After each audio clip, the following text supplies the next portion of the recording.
Compte rendu du Conseil des ministres ordinaire du jeudi 7 mars 2024. Le Conseil des ministres a tenu sa séance ordinaire ce jeudi 7 mars 2024 à 16h20 sous la très haute présidence de son Excellence, professeur Faustin Archange Touadéra, président de la République, chef de l'État. Dès l'ouverture de la séance, son Excellence, Monsieur le Président de la République, chef de l'État, fidèle à son engagement en faveur de la promotion des droits de la femme, s'est enquis des dispositions prises en prélude à la célébration de l'édition 2024 de la Journée internationale de la femme. Il a notamment instruit le gouvernement d'en faire, au travers du ministère de la promotion du genre, de la femme, de la famille et de la protection de l'enfant, l'opportunité d'une évaluation des progrès enregistrés en vue d'un ralliement des efforts coordonnés et des investissements structurants en faveur de l'égalité des sexes pour une société plus inclusive et une économie prospère. Dans la même perspective, en engageant le ministre chargé du secrétariat général du gouvernement et des relations avec les institutions de la République, le chef de l'État a réitéré l'intérêt que revêtent pour lui les points de repère historiques, sociopolitiques et culturels de dimension nationale, régionale et continentale que sont la date du 29 mars marquant la commémoration de la disparition en 1959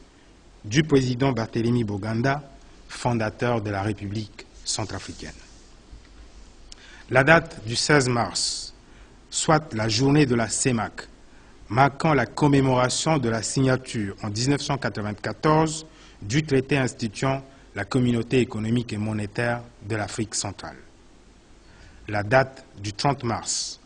marquant à la fois la commémoration du retour à la légitimité constitutionnelle en Centrafrique en 2016, ainsi que le 3e anniversaire de l'investiture à la magistrature suprême de l'État en 2021. En poursuivant sa revue des conditions d'exécution et de déploiement des services publics dans notre pays,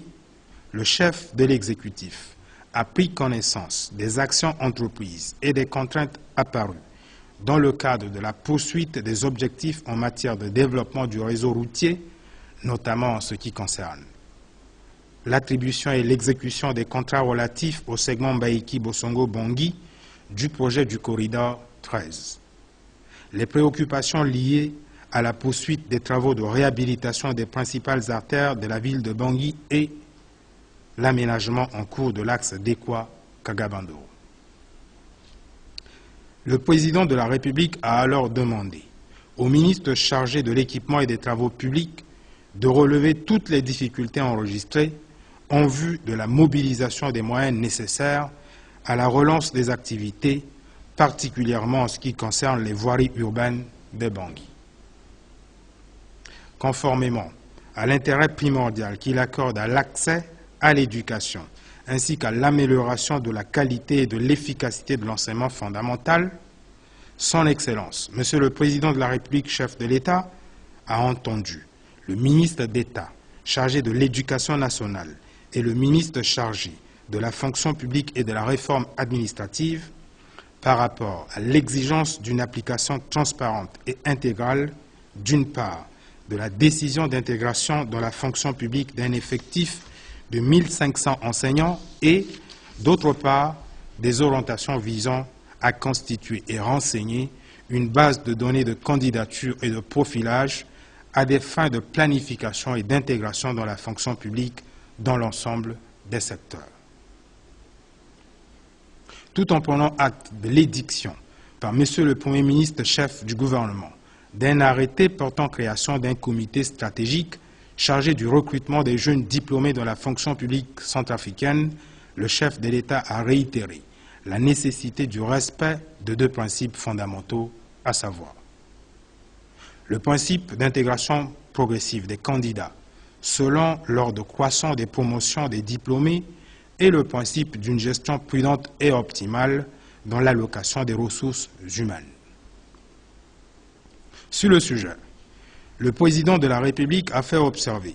que la répartition des effectifs du personnel éducatif indique une migration abusive d'enseignants vers l'administration scolaire et particulièrement à des postes tels que ceux de bibliothécaires ou de surveillants, occasionnant une pénurie entretenue d'enseignants, une dégradation accélérée du ratio élèves-enseignants, ainsi qu'une perturbation des taux d'achèvement du primaire, notamment dans les établissements scolaires à l'intérieur de notre pays. Fort de ce qui précède, le président de la République, chef de l'État, a rappelé les missions et les attributions de l'Inspection générale de l'éducation nationale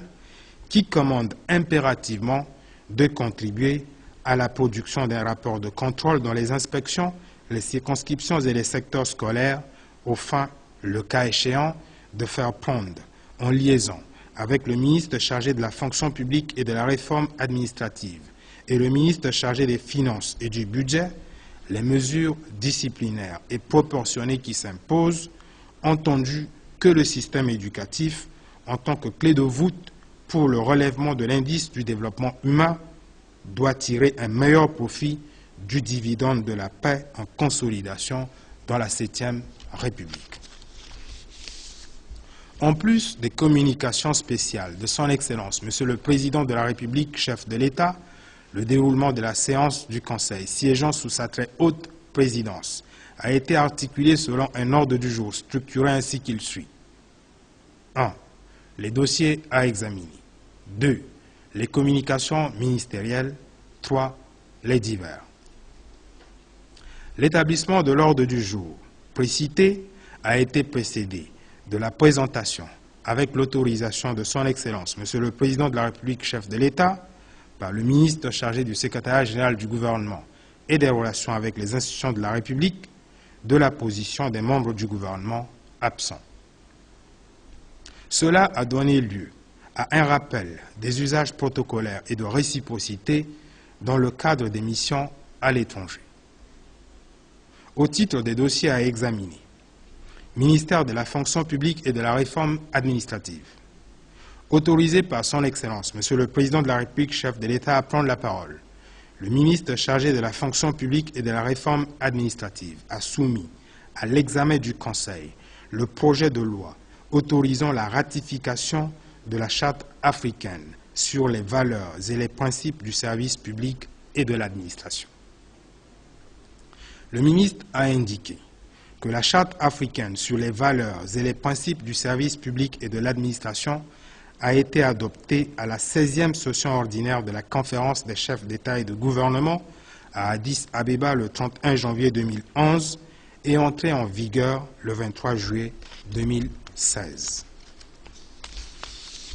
La République centrafricaine, en tant que partie prenante, a signé la charte le 2 octobre 2014. Toutefois, l'État centrafricain fait encore partie des États qui ne l'ont pas encore ratifiée.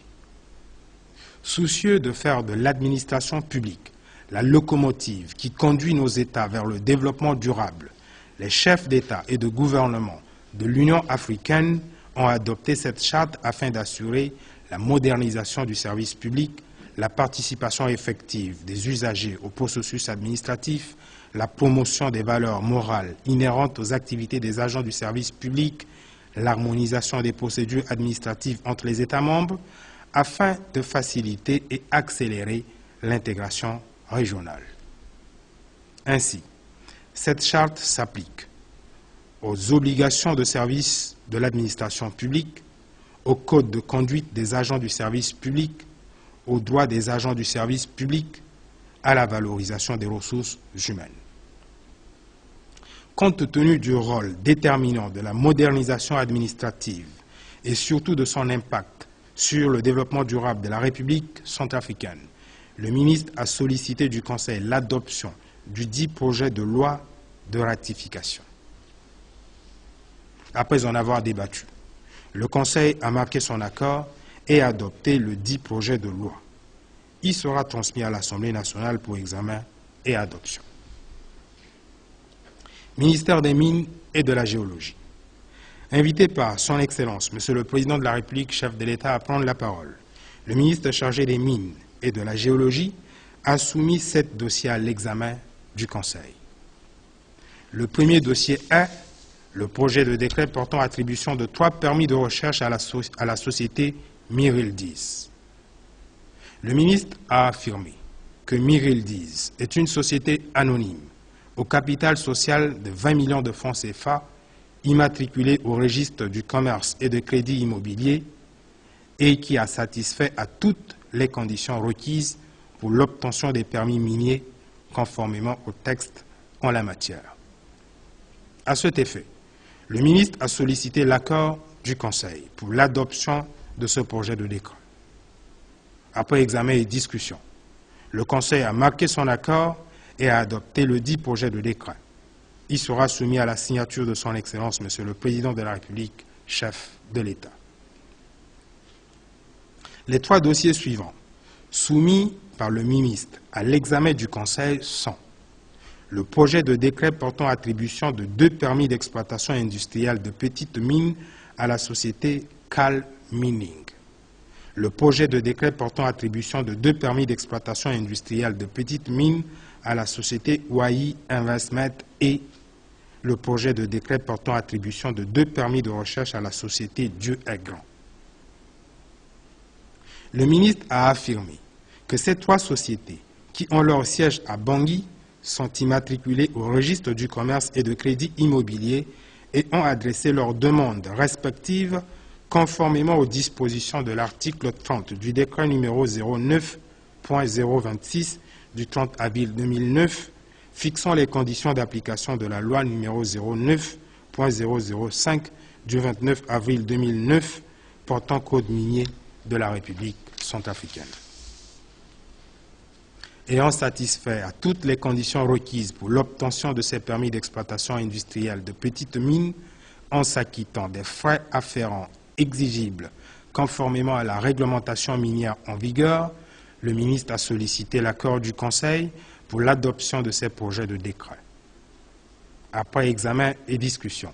le Conseil a marqué son accord et a adopté les 10 projets de décret. Ils seront soumis à la signature de son Excellence, Monsieur le Président de la République, chef de l'État. Le 5e dossier soumis par le ministre est le projet de décret rapportant les dispositions du décret numéro 22.356 du 6 septembre 2022 portant attribution de 3 permis de recherche à la société Montage Afrique. Le ministre a indiqué que la société Montage Afrique, détentrice de 3 permis de recherche attribués par le décret numéro 22.356 du 6 septembre 2022, a signé une convention minière avec l'État centrafricain au mois de juillet 2022 et dont la validité est subordonnée à l'exécution des différentes dispositions énoncées à l'article 8 de la dite convention. Cette société n'a honoré à aucun de ses engagements et n'a pas manifesté sa présence sur le terrain jusqu'à ce jour. Une mise en demeure pour la contrainte à démarrer ses activités et à s'acquitter de ses engagements vis-à-vis de l'État centrafricain dans un délai de 60 jours lui a été notifiée en date du 3 avril 2023. Cette mise en demeure est restée sans suite. Or, le Code minier, en son article 60, stipule que tout titre minier régulièrement attribué peut faire l'objet de retrait sans indemnisation ni dédommagement, dans les formes prévues par la réglementation minière. Le retrait, qui ne peut intervenir qu'à la suite d'une mise en demeure de 60 jours, restée infructueuse, est prononcé. En considération de ce qui précède, le ministre a suggéré la rétrocession de ces titres miniers au domaine de l'État en vue de leur réattribution aux sociétés minières qui en feront la demande. Après en avoir débattu, le Conseil a marqué son accord et a adopté le dit projet de décret. Il sera soumis à la signature de son Excellence, Monsieur le Président de la République, chef de l'État. Le 6e dossier soumis par le ministre est le projet de décret modifiant partiellement certaines dispositions du décret numéro 24.004 du 4 janvier 2024 portant attribution de 2 permis à la société Tamalage SARL. Le ministre a indiqué que par décret numéro 24.004 du 4 janvier 2024, la société Tamalej a obtenu 2 permis de recherche dans le secteur Lobé-Kinga et Pundia dans la commune Moboma, dans la sous-préfecture de Bagandou. Force est de constater que lors de la rédaction du projet de décret attribuant les permis, une erreur matérielle s'est glissée dans le document en ce qui concerne la substance sollicitée. En effet, la demande formulée par la société concerne l'or au lieu de fer mentionné dans le décret cité en objet. Ainsi, pour permettre à cette société de mettre en exécution son programme, le ministre a sollicité la modification de cet élément dans le contenu du décret numéro 24.004 du 4 janvier 2024. Après examen et discussion, le Conseil a marqué son accord et a adopté le dit projet de décret. Il sera soumis à la signature de son Excellence, Monsieur le Président de la République, chef de l'État. Enfin, le 7e dossier soumis par le ministre chargé des Mines et de la Géologie est le projet de décret portant changement de dénomination de la société Patagold en qualité de fonderie d'or. Le ministre a indiqué que son département fait face à d'énormes défis, se rapportant notamment à la quantification et à la mise en exploitation des substances identifiées, la collecte et l'exportation des pierres, métaux précieux et semi-précieux exploités de façon artisanale ou semi-mécanisée dans certaines zones depuis des décennies. Cependant, les mesures incitatives aux investissements, à savoir la réduction du taux des taxes à l'exportation de l'or et de diamants bruts, puis la découverte de nouveaux gîtes potentiels, offrent une opportunité d'investissement qui se traduit par la création de nouvelles sociétés de droit centrafricain dont les unités de transformation d'or sont représentées surtout par les fonderies. C'est dans cette dynamique de réforme incitative aux investissements que la fonderie Patagold, substituant à l'ancienne fonderie Sawa Sawa, compte poursuivre la collecte d'or sujette à la contrebande par rapport à la porosité de nos frontières. Après examen et discussion, le Conseil a marqué son accord et a adopté le dit projet de décret. Il sera soumis à la signature de son Excellence, Monsieur le Président de la République, chef de l'État. Ministère des Eaux, Forêts, Chasse et Pêche. Autorisé par son Excellence, Monsieur le Président de la République, chef de l'État, à prendre la parole, le ministre chargé des Eaux, Forêts, Chasse et Pêche a soumis à l'examen du Conseil le projet d'arrêté conjoint fixant les valeurs mercuriales et des essences forestières pour le second trimestre 2023. Le ministre a indiqué que la fiscalité forestière est basée essentiellement sur les cours du bois sur le marché international à travers les valeurs mercuriales exprimées en mètres cubes de chaque essence. Ces valeurs servent à la détermination des taxes d'abattage et de reboisement relatives au volume de bois abattu et exporté par les entreprises forestières en activité dans notre pays. Conformément au Code forestier centrafricain, la valeur mercuriale exprimée en francs CFA par mètre cube de chaque essence est établie semestriellement par arrêté conjoint des ministres chargés des eaux, forêts, chasse et pêche et du ministre du Commerce ainsi que du ministre chargé des Finances et du Budget à partir de la valeur moyenne des cours de bois du semestre précédent. Il convient de préciser que le dernier arrêté fixant les valeurs mercuriales des essences forestières date du 7 novembre 2017. C'est ainsi que le comité technique interministériel chargé de l'étude et de la détermination des valeurs mercuriales des essences forestières à l'exportation, composé des représentants de l'Assemblée nationale, de la primature, des ministères du Commerce et de l'Industrie, du ministère des Finances et du Budget, du ministère des Eaux, Forêts, Chasse et Pêche, des directeurs généraux, des sociétés forestières et de la Société générale de la surveillance a procédé après plusieurs séances à la révision de ces valeurs. À cet effet, le ministre a sollicité du Conseil l'adoption du dit projet d'arrêté conjoint. Après examen et discussion, le Conseil a marqué son accord. Le dit projet d'arrêté conjoint sera présenté à la signature de chaque ministre concerné. Ministère chargé du secrétariat général du gouvernement et des relations avec les institutions de la République. Invité par son Excellence, Monsieur le Président de la République, chef de l'État, à prendre la parole,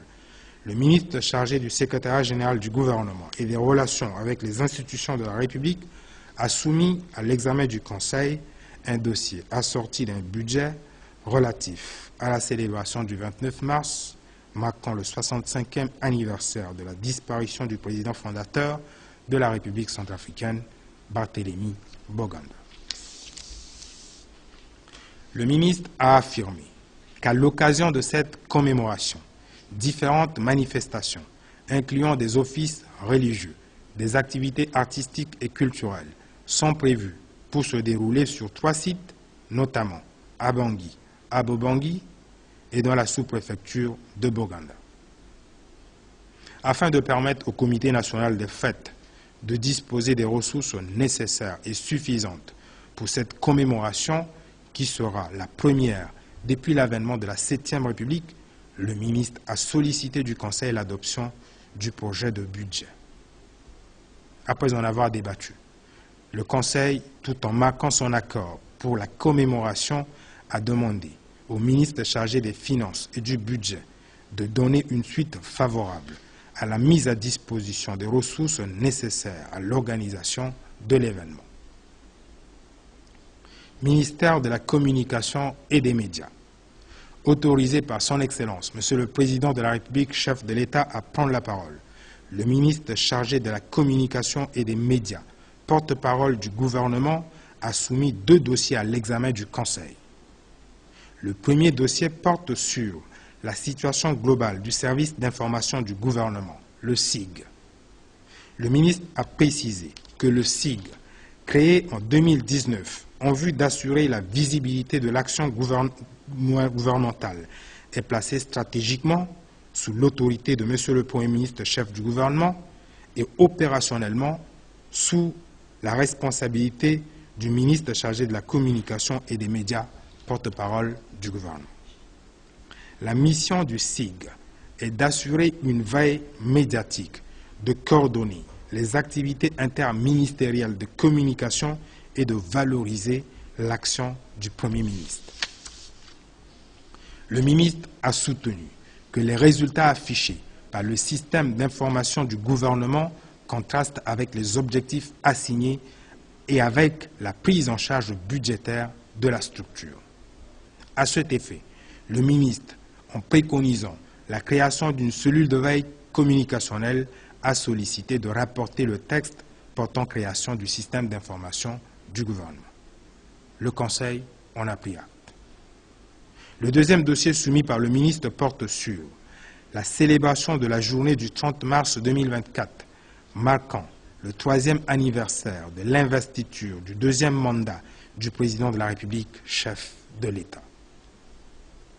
Le ministre a indiqué que cette célébration, qui est placée sous le signe de la 7e République, mérite un éclat particulier et nécessite la participation et l'implication active de tous les membres du gouvernement. À cet effet, le ministre a sollicité du Conseil l'adoption du budget irrelatif. Après en avoir débattu, le Conseil, tout en marquant son accord, a instruit le ministre chargé des Finances et du Budget de prendre toutes les dispositions nécessaires et suffisantes en faveur du budget d'organisation et de la réussite de cette grande manifestation. Au titre des communications ministérielles, autorisé par son Excellence, Monsieur le Président de la République, chef de l'État, à prendre la parole, le ministre chargé des Mines et de la Géologie a présenté au Conseil 2 communications. La première communication est relative à l'évaluation de la mise en œuvre de la norme ITIE,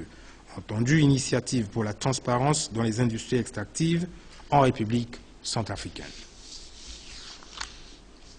Le ministre a précisé que cette évaluation est fondamentale car elle permet de mesurer les progrès accomplis par la République centrafricaine dans la mise en œuvre de la norme ITIE. Une étape importante de ce processus est l'appel à point de vue sur la participation active des parties prenantes, notamment le gouvernement, les entreprises et la société civile dans la mise en œuvre de l'ITIE-RCA. La période de l'appel à point de vue est comprise entre octobre 2021 et avril 2024, date du début de validation, a précisé le ministre. Compte tenu de l'importance politique et diplomatique que revêt cet événement, il est hautement important de mettre à la disposition de l'ITIE-RCA les moyens financiers alloués au titre de l'année 2024 pour couvrir à temps et exécuter dans le délai requis chacune des activités prévues dans le cadre de cette validation, a conclu le ministre.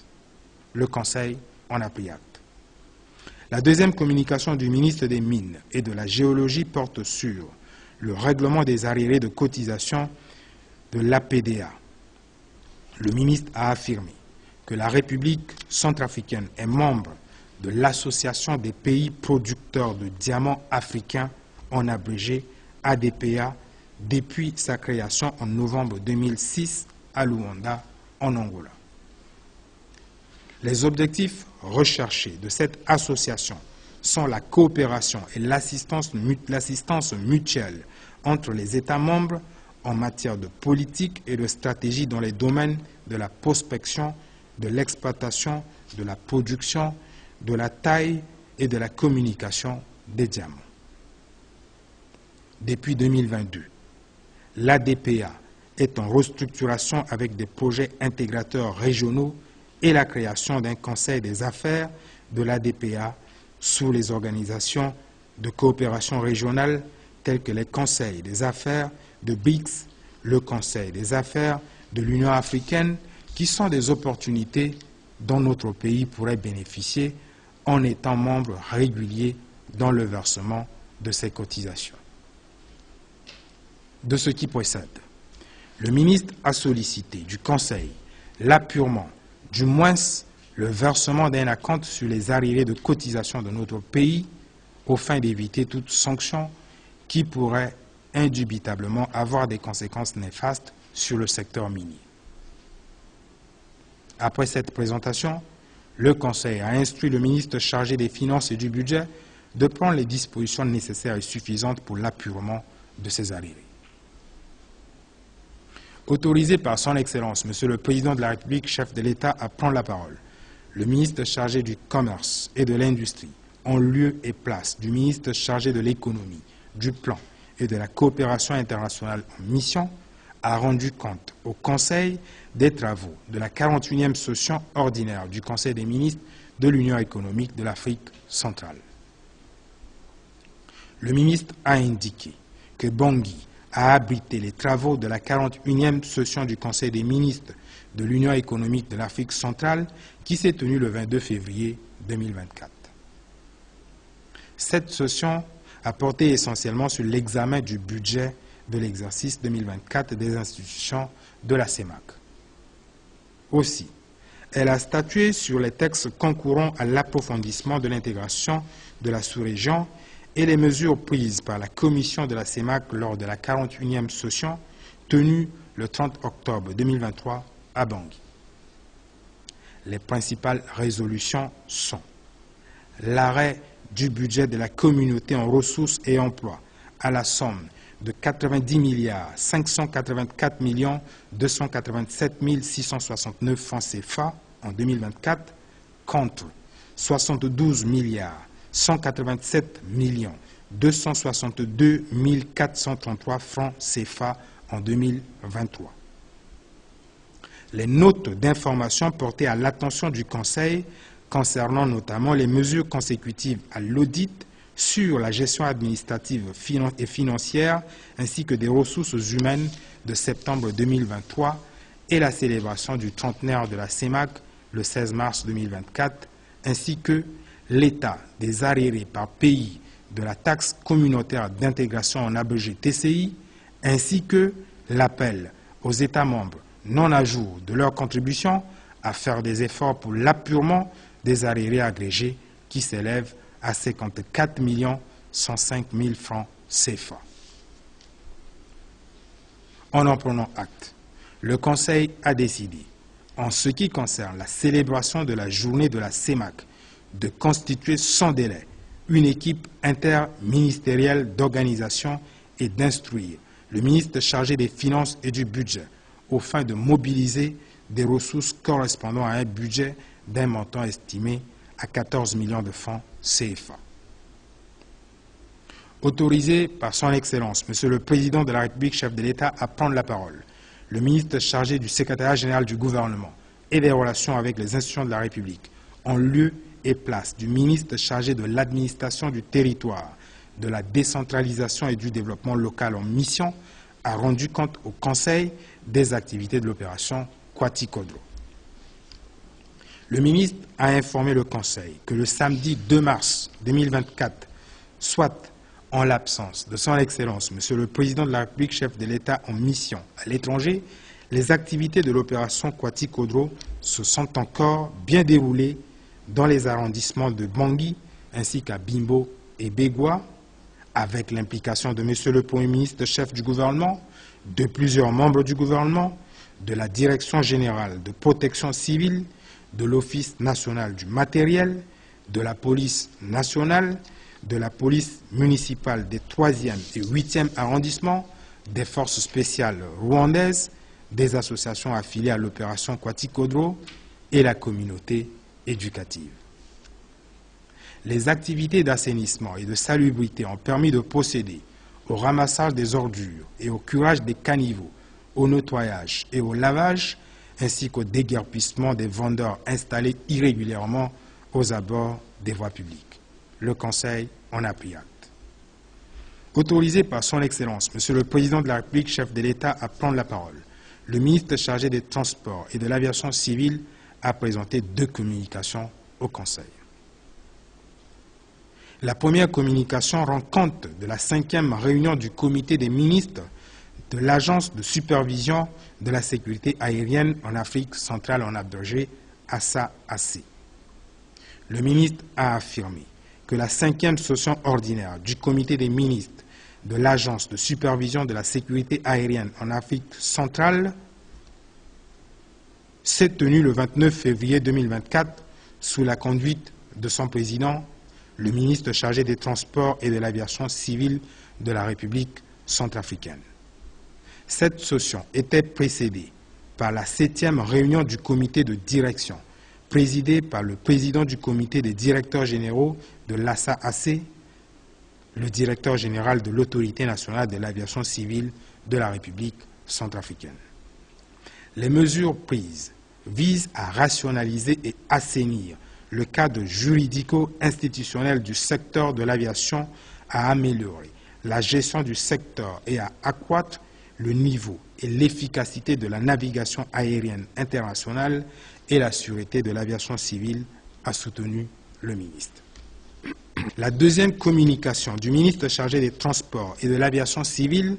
rapporte la mise en œuvre du décret numéro 23.149 du 6 juin 2023 fixant les barrières légales en République centrafricaine.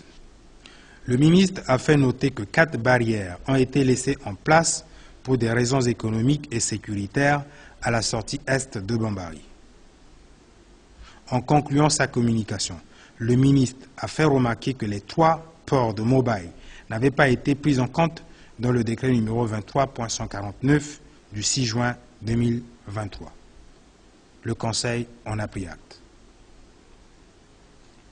Au titre des divers, le ministre chargé de l'élevage et de la santé animale a informé le Conseil de la disparition de M. Domitien Mokondi, docteur vétérinaire et haut cadre qui a rendu de bons et loyaux services à l'État. Le Conseil a salué la mémoire de l'illustre disparu. Le ministre a également informé le Conseil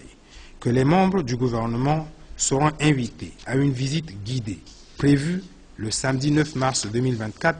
à l'occasion des 5 années d'existence du marché à bétail de Boubouy.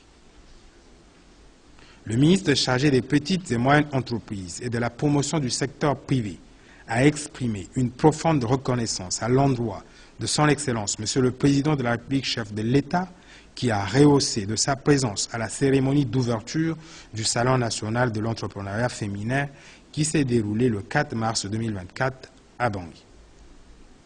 Le ministre a précisé que ce Salon national de l'entrepreneuriat féminin fait suite à un salon sous-régional qui s'est tenu récemment à Yaoundé et à l'occasion de laquelle les femmes centrafricaines étaient à l'honneur en remportant un trophée. Le ministre a également annoncé que les femmes centrafricaines se préparent activement, actuellement, à participer à un salon international en perspective. Le Salon national de l'entrepreneuriat féminin, financé par le gouvernement, avec l'appui de certains partenaires, a connu une forte participation des femmes rurales, a conclu le ministre. Madame le ministre chargée du Travail, de l'Emploi, de la Protection sociale et de la formation professionnelle a informé le Conseil que son département recevra le samedi 9 mars 2024 une mission du Bureau international du travail pour une séance de partage d'expérience. Le ministre chargé de la Communication et des Médias, porte-parole du gouvernement, a informé le Conseil qu'il a tenu le mercredi 6 mars 2024 une conférence de presse conjointement avec Madame la représentante spéciale du secrétaire général des Nations Unies sur le rapport du secrétaire général des Nations Unies et la restauration de l'autorité de l'État dans notre pays.